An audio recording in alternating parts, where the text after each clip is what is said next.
Dios les bendiga, es un placer estar aquí, ver este auditorio tan lindo. Yo vi este terreno cuando apenas estaba empezando, tenían una galera, pero me gozo a ver cómo Dios os ha bendecido. Bien, solamente que no traje muchas páginas, pero tenemos un proyecto porque el gobierno nos daba un presupuesto para cubrir el 60%, pero no ha salido todo este año y estamos en una crisis como nunca. Pero siempre Dios ha sido bueno. Yo me acuerdo que en momentos difíciles Dios ha hecho maravilla y siempre ha usado en el pasado a gente no evangélica, Artajerje. No sé si saben la historia de Nehemías, ¿verdad? Nehemías era un siervo de Dios al servicio de un rey pagano y su pueblo estaba en crisis y habían destruido el templo de Jerusalén y los muros. Y el rey ayudó a Nehemías para edificar los muros, siendo pagano. Y yo he visto que Dios puede hacer muchas cosas para suplir. Recuerdo una vez, hace varios años, tuvimos una crisis terrible y necesitamos más de 100,000 lempiras. Y yo no sé cómo, alguien me llamó por teléfono: don Mario, ¿usted necesita un dinero para salir del apuro? Sí. Lo veo en el mall Las Cascadas. Yo me quedé extrañado. O era verdad o me querían secuestrar. Entonces me llevé 2 muchachos conmigo. Miren, me voy a sentar, me dijo que me sentara por la parte donde comen. Ustedes echen el ojo, déjenme tranquilo a ver si aparece alguien. De pronto apareció un señor, se sentó frente a mí. ¿Señor Fumero? Sí. Tome. Y me dio un paquete así de billetes. 80,000 lempiras. Y yo dije, bueno, vamos al banco a depositarlo porque yo no cargo dinero a nombre de la institución. Y me acompañó. Y cuando estaba haciendo fila en el banco para depositarlo, el hombre desapareció. Yo pensé, ¿quién sería ese hombre? Ni me dio su nombre, ni dijo quién era. A lo mejor fue un ángel. Dios hace milagros. Y ahora estamos en una lucha porque queremos conseguir 1,000 personas que nos apoyen con 250 lempiras mensuales. Hombre, si aparecieran 500 con 500... para cubrir, aunque sea 250,000 lempiras, para poder salir a flote con limitaciones. Entonces hemos hecho esta hoja donde explica todo y al final hay una carta de compromiso. Pero como no tenemos muchas hojas, si se acabaran, podemos dejar una, usted saca su celular, toma fotografía y puede ponerse en contacto con nosotros y hacer el depósito en la cuenta de la institución y reportárnoslo por WhatsApp para saber que hay que transferirlo al proyecto de San Pedro. Nunca le dé dinero a una persona para el proyecto. Ninguna persona va a pedir dinero. Todo dinero tiene que entrar por medio de una cuenta de la institución. No recibimos ofrendas personales para el proyecto. Tiene que ser a través de la cuenta. Y este libro, que está a la venta, queda muy poco porque se fueron bastante en la primera tanda de la iglesia en el centro.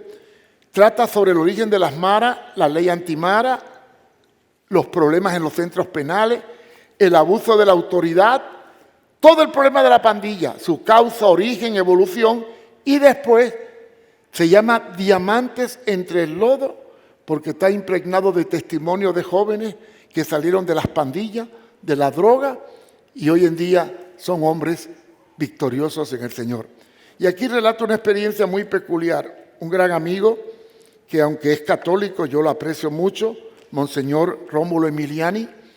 En el año 2002 empecé un proyecto con las maras, me mandaba a los muchachos a Tegucigalpa, yo se los devolvía convertidos, él los tomaba, eran mareros todos, bien tatuados, y le puso un proyecto social para reinserción. Y estaba muy contento Emiliani, y de pronto se los mataron a todos. Él se frustró bastante. Yo lo estuve visitando en España hace poco y fracasó su proyecto para reinsertar a estos jóvenes. Pero yo sigo adelante. Creo que Dios es maravilloso Y el único que puede cambiar de verdad es Jesucristo. Eres el único camino, la única verdad y la única vida. A la salida tendrán los libros, Valenciana Empira, y también la hojita, y si no alcanzaran, pueden tomarle foto. Y si está interesado, apóyenos, porque queremos y creemos que una visión de transformar vida debe ser responsabilidad de la Iglesia y no del Estado. Además, como está el panorama nacional e internacional, el futuro es bien sombrío. Y ya que hablamos del futuro sombrío, no piensen que soy un pájaro de mar agüero. Yo nunca predico cosas donde la gente se siente ilusionada, que va a haber prosperidad, bendición. Mentira. Esto va de mal en peor. Y vamos a hablar de cómo tenemos que prepararnos para enfrentar los tiempos difíciles. Hay tres perspectivas del futuro. Uno, la realidad económica mundial. Dos, la realidad moral mundial. Y tres, la realidad de política mundial. Se habla de un nuevo orden mundial, de una agenda 2013, de una agenda del género. Se habla de un control absoluto de las personas y se habla de una inflación que nos va a llevar a una recesión. Ya lo vemos, todo se ha disparado y no se puede hacer nada. Aunque el gobierno que está quiera cambiar las cosas, no lo puede cambiar, porque no es un problema nacional, es un problema mundial. El combustible en España está a 2 euros el litro de gasolina. Y 2 euros representan casi 2,50 de dólar, un litro. Y el panorama es sombrío. Pero esto que estamos viviendo está en la palabra. Y hoy vamos a hablar de ello. Hay un libro que nadie le gusta leerlo porque no le entiende. Es el libro más difícil que hay en la Biblia. ¿Ya saben cuál es? ¿Cuál es? ¿Cuál es? Es un libro bien complejo. Voy a explicarle algo porque es un libro difícil. Imagínese que usted está en una selva amazona, nunca ha visto la civilización, no sabe lo que es nada del mundo moderno, vive con taparrabo y de pronto ve pasar un avión. En su vocabulario no existe la palabra avión. Y usted tiene que llegar a su tribu y explicarle lo que vio. ¿Cómo explicaría usted ese aparato que pasó por su cabeza sin tener palabras para explicarlo? A ver, lo más posible diría, pasó un ave embramada o en celo, crujiendo por arriba de mi cabeza. Porque no sabe que es un avión. Imagínense a Juan en la isla de Patmos, desterrado, y Dios le va a dar una revelación que se va a cumplir 2000 años adelante, usando un vocabulario limitado, sin poder entender las cosas que ocurrirían, porque ni por la cabeza le pasó la menor idea de lo que iba a ocurrir. Imagínense cuando yo estudiaba en el Instituto de Puerto Rico en el año 1963. El maestro me hablaba del libro de Apocalipsis y me trataba de explicar el sello de la bestia. ¿Qué entendía yo? Un tatuaje, una marca. Y después el maestro dijo que cuando Cristo venga, todo ojo lo verán. Y yo me pongo a razonar porque la cabeza es para pensar, ¿verdad? No para tener pelo. ¿Cómo es posible que Jesús venga, aterrice en el monte de los Olivos para la guerra del Armagedón y todo ojo lo vean si la gente está en Puerto Rico? Y le dije, profe, sí. ¿Cómo es eso que si Cristo va a aterrizar en el monte, allá en el monte de Sión, en la guerra del Armagedón, todos lo van a ver si estamos aquí en Puerto Rico y en otro lugar del mundo? El pobre profesor se llevó la mano a la cabeza. Mira, Mario, tú no te preocupes, que cuando él vaya a aterrizar allí, le va a dar la vuelta al mundo para que todo el mundo lo vea. Salió del apuro. Pero en el año 1969, cuando yo era director de un centro de adictos en Nueva York, los jóvenes me pidieron permiso para ver el alunizaje del hombre en la luna. Y yo me fui con ellos a verlo. Y cuando vi que el hombre pisaba la luna y en la tierra lo estábamos viendo, entonces entendí que eso que era absurdo en el año 63, en el año 69 ya era posible. Después vimos cuando la guerra de Estados Unidos contra Saddam Hussein, cómo se vio el bombardeo de Bagdad en directo. Entonces llegamos a la conclusión de que ya no tiene que dar la vuelta a Jesús. El día que los hechos apocalípticos ocurran, allí van a estar todas las cadenas de televisión, televisando ese gran acontecimiento llamado la guerra del Armagedón. Pero no voy a hablar de la guerra, voy a hablar de la crisis. Y quiero que busquen en su Biblia el libro de Apocalipsis.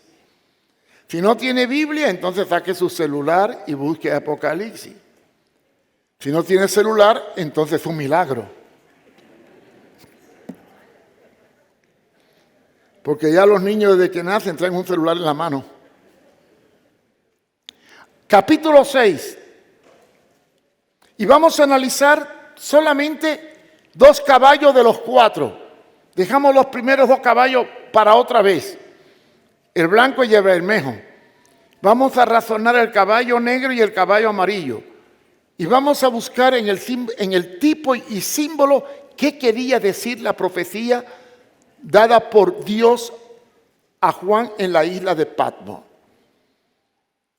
Si leemos el versículo 7, dice que miré, se abrió el tercer sello, oí la voz que decía el ser viviente, ven y mira. Y miré, vamos al versículo 5 y 6, sí. El caballo negro. En el 5 habla de un caballo negro. Y en el 6 habla de que este caballo traía una balanza. Y después se habla de una medida. Se habla de 2 libras de trigo por un denario y 6 libras de cebada por un denario.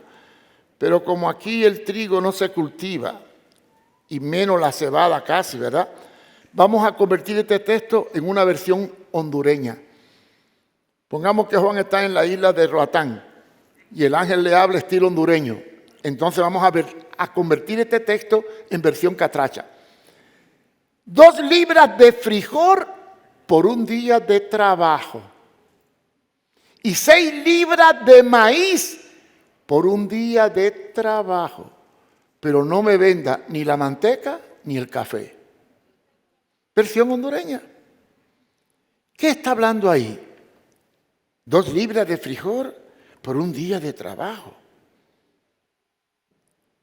Está hablando de inflación, de altos precios. Y 6 libras de maíz por un día de trabajo. Un denario equivale a un día de trabajo. Bíblicamente se habla en los últimos tiempos de una serie de características muy peculiares que viene en el versículo que sigue, en el caballo amarillo. Se llama hambre. Viene una gran hambruna. Lo dijo hace poco el alcalde de San Pedro Sula, Contreras, y lo dicen los organismos internacionales. ¿Por qué viene la hambruna? La hambruna viene por escasez. La escasez produce inflación. La inflación tiene 2 causas, una real y otra ficticia. La inflación real es cuando se produce menos y hay más gente que lo que se puede vender. Y la inflación ficticia es cuando yo destruyo lo que produzco o lo escondo, o lo almaceno para que se sube el precio, que se llama especulación. En estos momentos, la guerra de Rusia y Ucrania ha puesto tremendamente al mundo en una desventaja de escasez de trigo y cebada, también de combustible. No podemos negar que el mundo se encuentra en una gran encrucijada. No voy a entrar en detalle del Plan 2030. que consiste en reducir la población mundial para poder sobrevivir y llegar al 2030. El mundo está superpoblado. El deterioro climático ha destruido la producción. Nos enfrentamos a una terrible disyuntiva. Y la única solución que hay es reducir la población mundial. ¿Por qué? Porque no podremos suplir por las condiciones actuales todos los alimentos que el mundo requiere. Y entonces, al haber menos productos y más demanda, aumentan los precios. Eso nos lleva a una inflación. Los precios se inflan. Y ya lo estamos viendo. Y no es problema hondureño. Denle gracias a Dios que todavía en Honduras el huevo está más barato que en Estados Unidos. Yo acabo de estar en Miami hace un mes y el cartón de 12 huevos valía $2.20, por ahí, $2.30, $2.50. Ahora que fui estaba a $6 el cartón de 12 huevos. La leche valía $2.20 el galón, $2.30, $2.60. Estaba a $6, $6.50 el galón. Todavía aquí estamos un poquitito mejor, pero peor en cuanto a lo que ganamos. Quiere decir que la Biblia nos está anunciando en los últimos tiempos una tremenda inflación que va a producir lo que sigue en el versículo que viene después. Ahora, cuando hay una inflación y no se puede abastecer a todo el mundo de los alimentos necesarios porque el dinero no vale, porque no hay para comprar, ¿qué alternativa queda? Vamos a pasar al capítulo 13 de Apocalipsis, los dos últimos versículos, 16 y 17. Y hace que todos, grandes y pequeños, ricos y pobres, libres y esclavos, se les pusiese una marca en la mano derecha y en la frente, y que nadie pueda comprar ni vender, sino el que tuviere la marca o el nombre de la bestia. No puedo ser muy profundo, pero la Biblia presenta una trinidad diabólica: el anticristo, la bestia y el falso profeta. El anticristo es el gobernante, la bestia es el poder económico y el falso profeta es la religión falsa que se va a crear o que ya se está creando. Con eso del nuevo orden mundial, de la genealogía, de la ideología del género y de todos esos antivalores que tratan de destruir los conceptos tradicionales de la palabra. Aquí se habla de que nadie puede comprar ni vender si no tiene un sello o una marca y establece un número. El que tiene oído para oír entienda. Y pone el 666 y lo llama número de hombre. Claro, en ese número de hombre está el secreto del simbolismo, porque Dios hizo al hombre en el sexto día, de manera que el 6 simboliza al hombre como el séptimo simboliza a Dios. Y 666 son 18 dígitos y casi todos los sistemas bancarios internacionales tienen un sistema numérico mediante el cual controlan a la persona. Pero habla de un control sobre los seres humanos para comprar y vender. Yo me preguntaba cuando estudiaba la Biblia, ¿cómo es posible que 7.000 millones de personas en el mundo los podamos controlar a todos? ¿Cómo es posible? ¿Cómo es posible? En ese tiempo era absurdo. Como cuando era niño, yo me acuerdo cuando tenía 13 años, iba al cine y miraba una película de Flash Gordon, blanco y negro. Y en la película lo miraba que tocaba un reloj, apretaba y salía una pantalla. Fantasía, bien fantasía. Bueno, ahora ya no solamente tiene una pantalla, me mide el corazón, el pulso, y me lo mide todo. ¿Cómo nosotros podemos controlar a las personas de forma tal que nadie pueda comprar ni vender si no tiene el sello? ¿Cómo este control cómo es posible? Quiero que sepan, aunque usted no me crea, nosotros cargamos en el bolsillo el control. Los teléfonos son inteligentes y este teléfono tiene todos los movimientos tuyos registrados. Es más, tú puedes activarlo y controlar los movimientos de las personas que tú quieras. Estamos bien controlados. Tenemos toda la tecnología para controlar a los seres humanos. Y tenemos todos los mecanismos para que esta posibilidad de controlar a la gente con un sistema numérico sea posible. Por lo tanto, cuando la crisis venga y la inflación se desencadene y produzca la segunda etapa de la inflación, y de eso es a donde quiero llegar yo. ¿Qué es la segunda etapa de la inflación? La inflación se dispara cuando sobrepase el 10, el 15 y llegue al 12%. Ya no estamos bajo una inflación, estamos bajo una recesión. ¿Qué es una recesión? Pues que todo se contrae y el mundo entra en un proceso caótico económico, donde el dinero solo es papel mojado. Le voy a contar una anécdota mía. En la década del 60 y pico visité Bolivia y llegó un momento en que la inflación llegó a un nivel tan grande que el dinero se devaluó tanto que para ir a comprar un refresco había que llevar el dinero en carretilla. Porque la moneda más baja era de 3.000, 5.000 y 10.000 y una Coca-Cola o una Pepsi-Cola valía 1,5 millones. Tuvieron que quitarle 6 ceros y hacer otra moneda. Lo mismo ha pasado en Venezuela, o está pasando en Venezuela.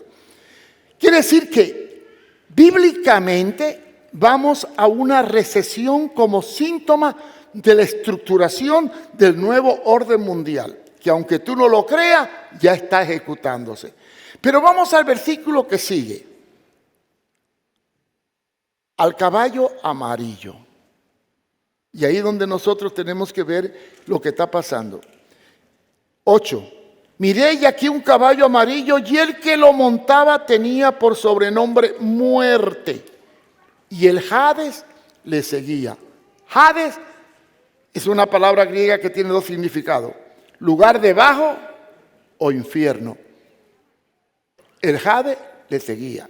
La muerte, el infierno le seguía. Y le dio potestad. Y le dio potestad de matar la cuarta parte de la tierra. Cuarta parte de la tierra, que es el 25% de la población mundial. Hay muchas teorías sobre que se está buscando métodos para disminuir la población mundial. No voy a entrar en este dilema. Solamente le invito a que ustedes investiguen. Búsquense por medio de internet algunas palabras clave.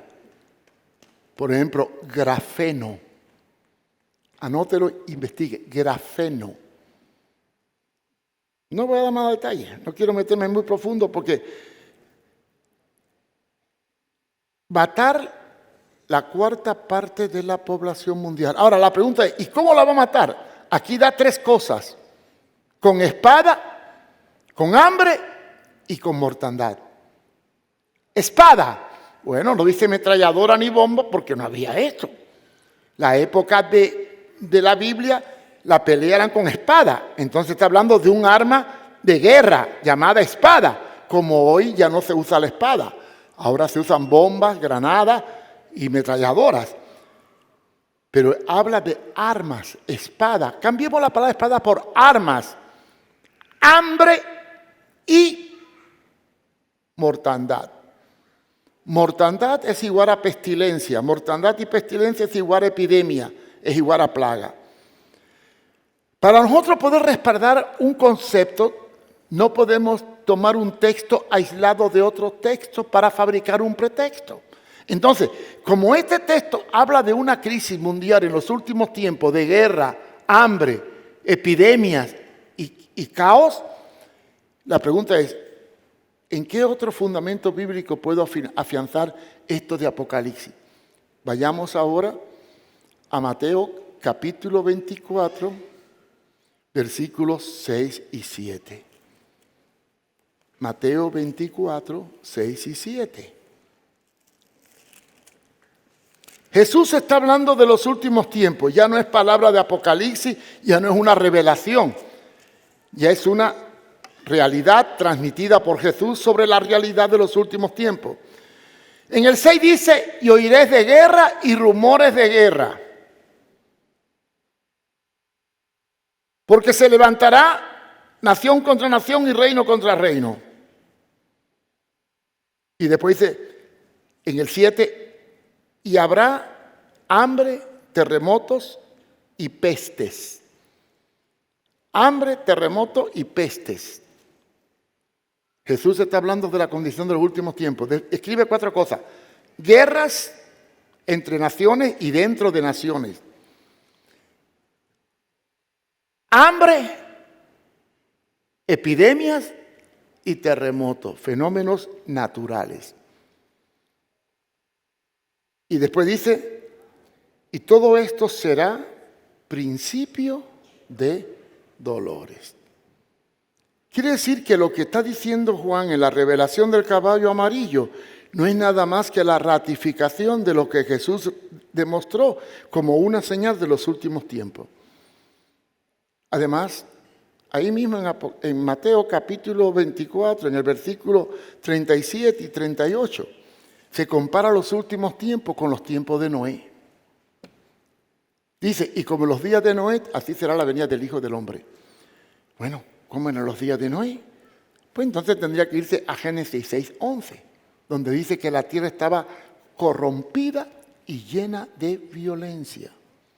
Entonces, describiendo el panorama bíblico apocalíptico, es una tierra corrompida, violenta, donde iban a haber guerras, hambre, fenómenos naturales y epidemias en todo el mundo, con el propósito de destruir el 25% de la población mundial antes de que se manifieste el hombre de pecado, el hijo de perdición.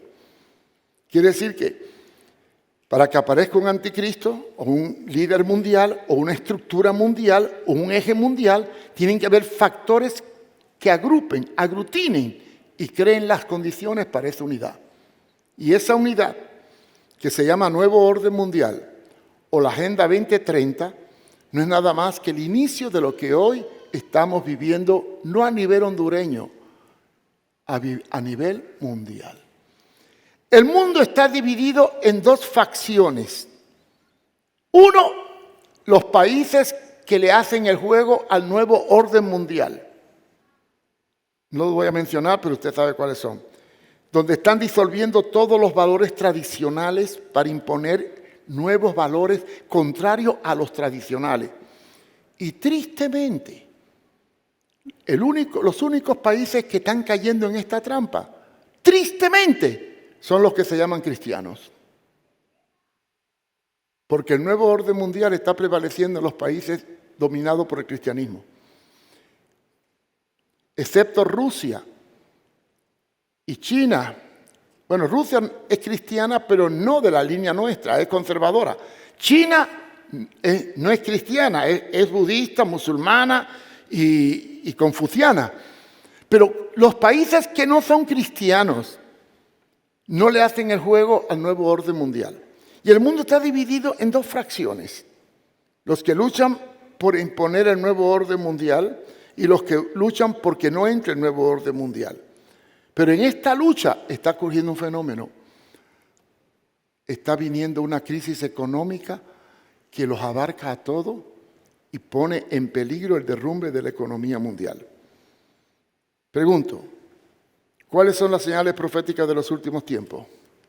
Hambre, epidemia, guerra, corrupción y violencia.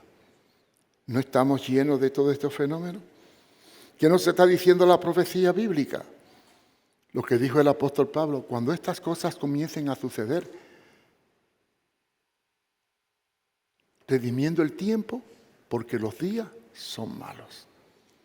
Hermanos, ¿qué hacer frente a la crisis que se avecina? Claro, la Biblia me lo anuncia, pero usted no tiene que leer la Biblia para saber lo que viene. Encienda la televisión y escuche la noticia. Use la cabeza y piense cómo van las cosas a nivel mundial y a nivel nacional. Vea el panorama y piense por un momento si la Biblia nos está dando señales proféticas de lo que viene y estamos viviendo estas señales. La pregunta es, ¿por qué la Biblia nos anuncia lo que hoy está ocurriendo? ¿Y qué quiere Dios con nosotros respecto a lo que está ocurriendo? Simplemente Dios nos está advirtiendo de lo que viene para que estemos preparados para enfrentar y resistir los días malos que se avecinan. Si usted entra en la Biblia, Lucas capítulo 21, los versículos 25, 26, 27 y 28, habla de una serie de fenómenos en la tierra. Temor y expectación por las cosas que van a acontecer a nivel climatológico, a nivel geológico. Y después nos describe todos estos acontecimientos como un preámbulo de la venida de Cristo. Y en medio de esta crisis descrita por Jesús, donde las potencias de los cielos serán conmovidas, viene y nos dice en el versículo 28, cuando todas estas cosas acontezcan, alzaos vuestros ojos, porque la redención está cerca. ¿Qué significa esto de redención está cerca? La palabra redención viene de redimir. Redimir es liberar, comprar, absorber, sacar. Eres redimido de la crisis que vamos a vivir. Pero nos dice que cuando todas estas cosas acontezcan, o sea, va a ser una realidad que vamos a vivir como iglesia. La iglesia va a vivir tres cosas: crisis económica, crisis moral y por último, persecución. ¿Sabe lo que yo más le temo? Yo no, porque me queda poco de vida. Los que son jóvenes, llegará el momento en que por predicar la palabra nos van a meter preso. ¿Sí? Ya está ocurriendo. En el 2001, en Suecia, un pastor pentecostal fue condenado a 1 mes de cárcel por predicar en la iglesia un texto y decir que la homosexualidad es un cáncer. Solo por decir eso, le echaron 1 mes de cárcel. Yo tengo un reportaje que tengo colgado en mi página web, www.contralapostasía.com, donde doy una enseñanza sobre cómo ciertas ideologías, al imponerse, están causando persecución a la iglesia. Llegará un momento en que se disuelvan tanto los valores morales, que predicar moral en un mundo donde lo inmoral es legal va a traer consecuencias. Llegará un momento en que habrá tanta miseria, tanta crisis, que el mundo se va a convulsionar. Y no dude que vayamos para eso. Por eso que cuando la palabra de Dios nos advierte todo esto y nos dice, alzad vuestros ojos, estad firme y alzad vuestros ojos, porque la redención está cerca, nos está advirtiendo de que vamos a vivir tiempos difíciles. Tiempos difíciles. Ahora, ¿para qué Dios nos da las advertencias y nos hace ver los tiempos difíciles que vamos a vivir antes de que seamos arrebatados?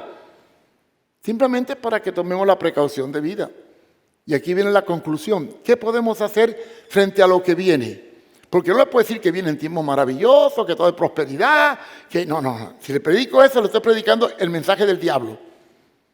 Que muchos pastores, esto es lo que predican. Engañan a la gente con mensajes de fantasía para que no se enfrenten a la realidad y terminan frustrados y dejando las iglesias porque le predicaron mentira. Yo no le predico mentira. La Biblia dice que vienen tiempos malos. La Biblia dice que hay que prepararse con toda la armadura de Dios para resistir en el día malo. La Biblia dice que la noche viene cuando nadie podrá obrar. Y frente a esta realidad tenemos que tomar precaución. ¿Qué podemos hacer? Primero, es mejor prepararse para lo peor aunque ocurra lo mejor. Sencillo. Si voy a la montaña, mejor me preparo para encontrarme con un león, pero si me sale un gatico, no pasó nada. Pero ¿y qué tal si voy a la montaña para encontrarme con un gatico y me sale un león? A correr se ha dicho. Dios nos dio una parábola que la tenemos que aplicar a nuestro tiempo. Las 10 vírgenes. ¿Cuántos la han leído? Levanten la mano. Entonces ya no tengo que relatarla, ¿verdad? 5 vírgenes eran sabias y prudentes y 5 eran necias y fatuas. ¿Qué hicieron las sabias y prudentes?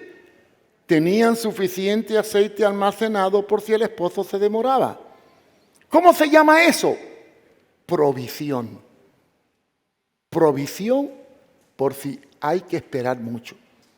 ¿Y qué hicieron las necias? Vivían al día. Este pozo se va a demorar. Y de pronto se enteraron que venía y no les alcanzaba el aceite. Y a correr se ha dicho. Y no encontraron aceite. ¿Qué nos quiere decir esta parábola? Que tenemos que estar preparados por si el esposo se demora. Y entender los tiempos y la sazón de los tiempos. Y no vivir sino expectante y consciente de que vivimos tiempos difíciles. ¿Y qué puedo hacer yo? Bueno, piense qué puede hacer en tiempo de hambruna, en tiempo de escasez, en tiempo de epidemia. Piense. ¿Qué estoy haciendo yo? Bueno, hay cosas que no voy a decir, pero por ejemplo, los que sembramos en el proyecto Victoria en Tegucigalpa tenemos siembra. Ustedes saben que el concentrado de pollo se ha disparado y el abono está por las nubes. ¿Por qué aumentó tanto? Porque viene de Ucrania y de Rusia. Y es abono químico, no es abono orgánico. Pues nada, yo me reuní a los muchachos y les dije, muchachos, vamos a fabricar abono nosotros. Y no se rían de lo que les voy a decir. A orinar se ha dicho. Recoger el orine y usarlo como abono. ¿Eso es una locura? No. Busquen en internet todos los beneficios del abono del orine. Es orgánico. Y estamos en ese proceso. Crear abono natural, orgánico, porque no podemos comprar abono químico porque es muy caro. ¿Qué podemos hacer? Sembrar. Si tiene un jardín, siembra. Ahorra. No guardes mucho dinero en el banco. Miren, razonen un momentito conmigo. A ver. En enero, la medida de frijol valía 65 lempiras. En enero, ¿sí o no? Ahora vale 120 lempiras. Y el mes que viene va a estar a 150. Bien. Yo tengo 10.000 lempiras. Los meto en el banco en enero. Y resulta que cuando voy a comprar los frijoles en junio, no me da para nada. Pero si hubiera comprado con los 10.000 lempiras en enero los frijoles para varios meses, ¿cuánto interés hubiera ganado?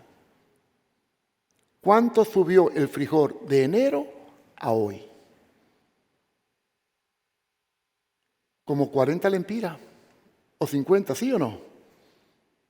40 lempiras. Entonces quiere decir que si hubiera comprado los frijoles de enero, febrero, marzo y abril, mayo y junio, anteriormente, y los procesos para envasarlo, hubiera ganado primero 20, 30, 40 y hubiera multiplicado el dinero. Porque el dinero se devalúa. Mientras que los productos suben, tu dinero mengua. ¿Qué hice yo cuando fui a Miami la otra vez en diciembre? Estaba el pan, bueno, mi esposa es noruega. Los noruegos tienen 3 meses de verano y 9 meses de invierno. Ellos solo cosechan 3 meses. Y en 3 meses producen y almacenan para 9 meses de invierno. Cuando llegué a Noruega con mi esposa, la gente en el verano compraba pan para todo el año. Pan para todo el año. Lo metían en congeladores y cuando venía el invierno lo llevaban al sótano. Papa, compraban todo para el año. Y tenían 9 meses reservado todo. Yo dije, bueno, ¿y por qué no hago lo mismo aquí? Entonces fui a Miami, estaba el pan bien barato, 2 pan de molde por $2. Compré 8, lo metí en el congelador y ahora que fui, cuando fui al mercado, estaba 2 panes por $6. Uy, qué bendición tenía. Resulta que guardé el dinero en el congelador y se me multiplicó.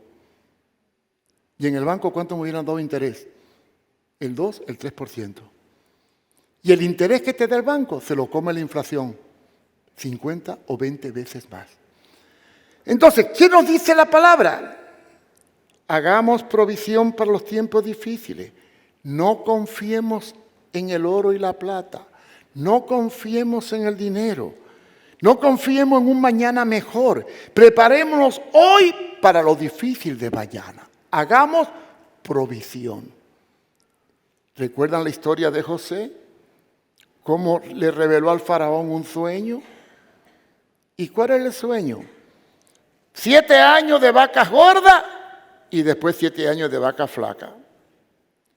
Faraón tomó el consejo de José y en los años de abundancia guardó en granero para los años de escasez y pudo salir a flote. ¿Qué tenemos que hacer nosotros como cristianos? En lo material, prepararnos por una reserva estratégica para enfrentar la crisis que viene. En lo moral, prepararnos porque viene tremenda persecución. Viene tremenda dificultad. Y aquí es donde, si en lo económico es hacer reserva estratégica, en lo moral es agarrarnos del Señor para no claudicar de nuestros principios. Y le voy a ser honesto. Cuando tú defiendes principios, vas a sufrir consecuencias. Cuando tú te endeudas, sufre consecuencias.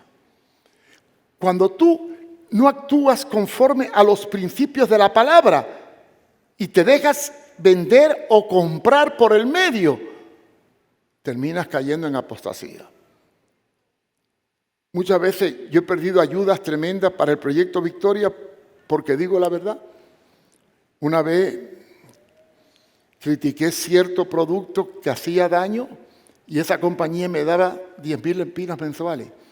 Y cuando critiqué el producto porque hacía daño, uno de sus productos, me amenazaron que si quería condenando ese producto, me iban a quitar toda la ayuda. Pero dije que no podía claudicar y me quitaron toda la ayuda. Era sobre bebidas alcohólicas. Después, otro problema que tuve más. Cada vez que critico algo que es inmoral, los que defienden lo inmoral se la desquitan conmigo. Pero yo digo, ¿voy a vender mis principios para tener beneficios o voy a defender mis principios aunque pierda beneficios? Entonces la lucha que nos espera por delante es económica, hacer provisión. Eso es fácil. No confíe en el dinero en el banco. Le voy a decir una conversación que tuve con una persona experta, el doctor Vidal Manzanares. No duden que Honduras depende del dólar. ¿Sí o no? El dólar, ¿de qué se respalda? No se respalda del oro, se respalda del PIB, Producto Interior Bruto, lo que produce. ¿Qué ha hecho Biden? Está imprimiendo billetes como loco para financiar la guerra de Ucrania. ¿Cuál es la solución? Imprimir billetes, imprimir billetes, imprimir billetes, imprimir billetes. Ahora la pregunta es, ¿y con qué voy a respaldar esos billetes? Hay dos opciones, o lo respaldo con producción o lo respaldo con oro. Si no tengo oro, porque Estados Unidos dejó de respaldar su moneda en el oro cuando Nixon era presidente, y el Producto Interior Bruto recae, ¿con qué voy a respaldar la moneda? Entonces va a ser un papel mojado, no va a valer nada. Quiere decir que esto nos lleva indudablemente a una recesión para el próximo año. Si la Biblia nos advierte los peligros que hay de hambre, guerra, epidemias y fenómenos naturales, ¿qué podemos hacer y qué debemos de hacer nosotros como cristianos? Prepararnos. Prepararnos. Estudiar más la profecía. Y como dicen por ahí, estar águila frente a la realidad que se avecina para que no nos coja desapercibido. Y seguir el consejo del apóstol Pablo cuando le habla a los efesios. Tomad toda la armadura de Dios para poder resistir en el día malo. No quiero ser un pájaro de mal agüero, pero hermano, no puedes vivir ignorando los tiempos que vivimos. La crisis moral, la crisis económica, la crisis política, la crisis mundial. Y la pregunta que me hago es, como cristiano, con esta Biblia en mi mano, ¿qué debo de hacer? Seguir el consejo de Dios.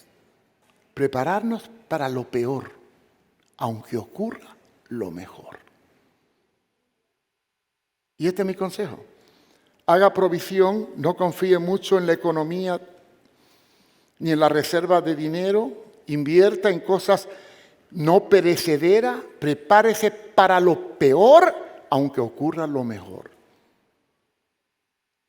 Porque los tiempos, hermanos, son difíciles. Hay que luchar en dos áreas, en lo económico y en lo moral. En lo económico es fácil. En lo moral va a ser difícil. Pero sea moral o sea económico, Dios me dice que retén lo que tiene para que ninguno tome tu corona. Mantente firme. Piensa bien, analiza bien y planifica tu vida pensando en la realidad que actualmente vivimos en Honduras.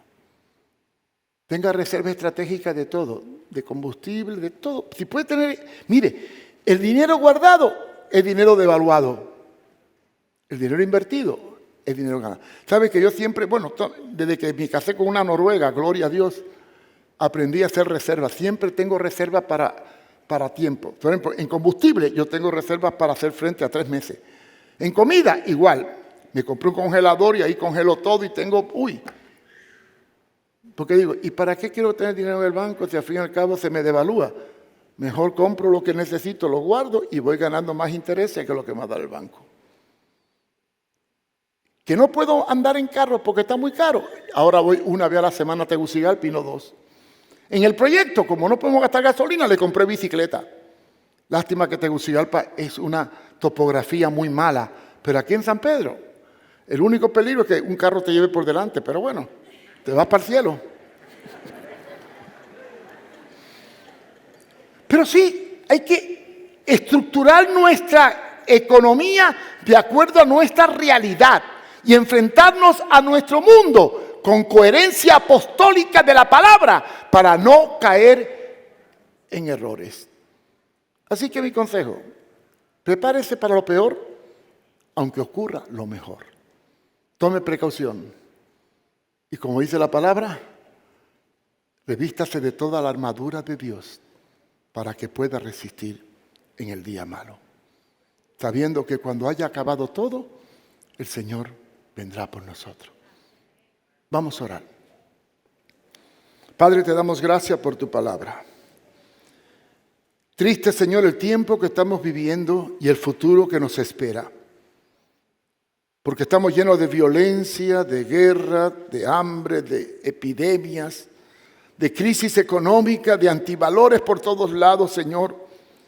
Pero tú nos puedes dar fuerza, sabiduría y valor para poder enfrentar estos tiempos difíciles. Porque tú lo pronosticaste, Señor. Viviríamos como en los tiempos de Noé y aún peores. Ayúdanos, Señor, a mantenernos firmes con convicción en tu palabra. Preparados para lo que venga. Sabiendo que el que está con nosotros es más poderoso que el que entra contra nosotros. Ayúdanos, oh Dios, a entender tu palabra a tiempo y fuera de tiempo. Ayúdanos, Señor, a tomar todos los recursos disponibles para poder hacer frente a este mundo de apostasía que nos rodea. Y que seamos coherentes con la solidaridad y la predicación del Evangelio al mundo perdido. Porque los días se acortan, Señor. Y tu iglesia no puede dormir en la esperanza de que vienen tiempos mejores. Al contrario, tenemos que trabajar conscientes de que la noche viene. Y muy pronto, en que ya no podremos hacer lo que hoy podemos hacer. Ayúdanos, Padre. En el nombre de Jesús. Yo quiero hacer una oración especial. ¿Eres coherente de la situación que vivimos y te estás preparando para enfrentar con el Señor los tiempos difíciles que se avecinan? ¿Tienes problemas económicos, familiares? ¿Te has alejado del Señor? ¿Ha bajado la guardia? Y el enemigo a lo mejor está distrayéndote. Hoy más que nunca necesitamos una iglesia fuerte, sólida y comprometida con el Señor. Yo quisiera orar por aquellos que sientan que Dios le ha hablado sobre la realidad de los tiempos y quieran una oración especial. Ahí en su asiento, se pone de pie y voy a orar por ti. Siente que Dios te ha advertido de la realidad que vivimos y tienes que tomar en estos momentos la conciencia de que Dios te necesita para que te prepares para lo que viene. Te has adormecido como cristiano y estás creyendo que vienen tiempos maravillosos y no despierta la realidad. Yo te digo a ti, hey, despiértate tú que duermes y levántate y te alumbrará Cristo. Quiero orar por aquellos hermanos que tienen necesidades, problemas, dificultades. Se pone de pie y ahí en su asiento Dios te está viendo. Y voy a orar por ti. Padre, en el nombre de Jesús, yo vengo delante de ti. Quiero pedirte que tú nos hagas conscientes del tiempo que vivimos. Que nos haga entender la oportunidad de aprovechar hoy esta gracia que tú nos has dado para predicar, compartir, edificar y prepararnos, Señor, en lo espiritual y en lo material para enfrentar la realidad cruda que se avecina. Para no caer en las garras del engaño y de la mentira, en el juego del anticristo. Ayúdanos, Señor, a vivir coherentemente, consciente del papel que podemos desempeñar para ti hoy. Usa nuestras vidas, Señor. Sácanos del atolladero, reprende toda deuda, haznos vivir de acuerdo a la realidad, haznos vivir coherentemente para poder ser un siervo tuyo y honrarte con todo lo que soy, con todo lo que tengo, con todo lo que puedo. Te lo pido en el nombre de Jesús, en el nombre de Jesús. Amén, amén.